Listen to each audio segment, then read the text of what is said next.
Meeting this morning at the White House about the health care bills. Now, you have the bill, rather. You have details on this? Well, yeah. So it's Fred Upton, Greg Walden, Bill Long, and Mike Burgess. Now, Fred Upton was the one who was saying, hey, wait a second, what about this pre-existing issue? Will this bill cover it? He doesn't want discrimination against people with cancer and diabetes and pre-existing conditions. Will they get more money for higher risk pools? You know, I know we have Betsy McCaughey coming up. There's been a lot of misreporting on this issue that pre-existing condition coverage will be gutted, according to Betsy. And I've seen that coverage, too. I mean, I think that they're really struggling to deal with this to get health reform passed. But the fact that Fred Upton is there, is going to be in this meeting, is very key right now to getting to this repeal and replace bill passed. All right, well, let's stay on health care. Obamacare continues to collapse right now under its own weight.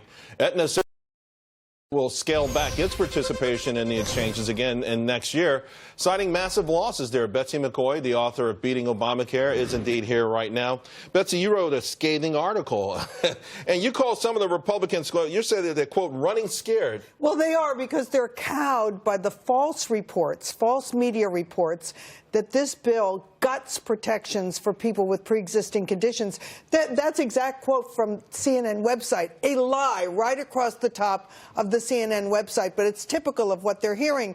So if they read the bill, something novel for members of Congress, they will find out that, in fact, people with pre-existing conditions are fully protected. The big difference between this bill and Obamacare, instead of putting the entire cost of the very sick on the small number of people in the individual market, which is what pushed premiums out of sight and deductibles as well, in this, there's a federal fund chipped in by everybody in the country, right? A huge fund, $13 billion a year, to take care of people with pre-existing conditions. It will pay the higher premiums for people with pre-existing conditions, allowing the 96% of people in the individual market who are relatively healthy to pay maybe as little as half of what they're currently paying. So, because you're also going to have a wider range of offerings, right? You can have bare bones offerings for younger people, as opposed to some of the more complicated things that they were forced to accept under Obamacare. That's right. But the real key here, and the CEO of Aetna put his finger on it, he said 1% of my Obamacare enrollees eat up 44% of the health care. Well, if you're charging everybody the same, that's like trying to feed a Chihuahua and a Great Dane on the same budget. The fact is, healthy people were forced to pay huge premiums with huge deductibles, and all of that money extorted from them didn't go for their own health care. It all went to pay for the very sick. Now we have a fairer system.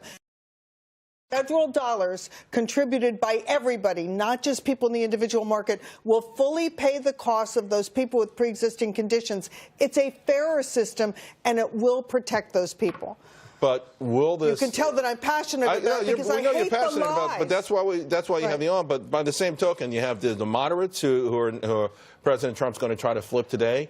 But then, in flipping them, do you upset the Freedom Caucus members who say, hey, the federal government shouldn't be involved in pre-existing conditions. Give it to the states or get rid of it altogether. The fact is, they give the states the authority to administer this program, but the money is coming from the federal government, and it's a bargain. $13 billion a year compared to about $48 billion a year currently spent on subsidies, not targeted at the people who need them. But to Charles' point, is the Freedom Caucus getting that message? Will they sign on to that? They are already signed on. The problem, the wafflers, the fence-sitters, the people who are running scared are the people in the, quote, moderate wing. And I've called several of them myself to talk with them off the record. Please, be assured people with pre-existing conditions are protected. All right, well, listen, it's coming down to the wire. And listen, I get your passion, but people are concerned about that. And also legitimately concerned, but the truth is in the bill. So you're saying this is a magic bullet. You're essentially saying this is a magic bullet that will cover pre-existing conditions and drive premiums down. That's right, because instead of relying on the market to cover the pre-existing conditions, we're relying on the government to cover them, the taxpayers. That's the big difference. Well, now to this, I want to switch a little bit here. President Trump's advisor, Kellyanne Conway, responded to Hillary Clinton's blame game, if you will, for her election loss. Here's what she tweeted, quote, "You ignored Wisconsin, called us deplorable, irredeemable, had oodles of money and no message, lost to a better candidate from woman in the White House." Yes. Betsy, what's your response? Well, my response is right on Kellyanne Conway. And the fact is, Hillary keeps saying misogyny. If she hadn't been a woman, if she weren't a woman, she would have lost by even more votes. The fact is, some women went to the polls and voted for her, disregarding everything else because she was a woman.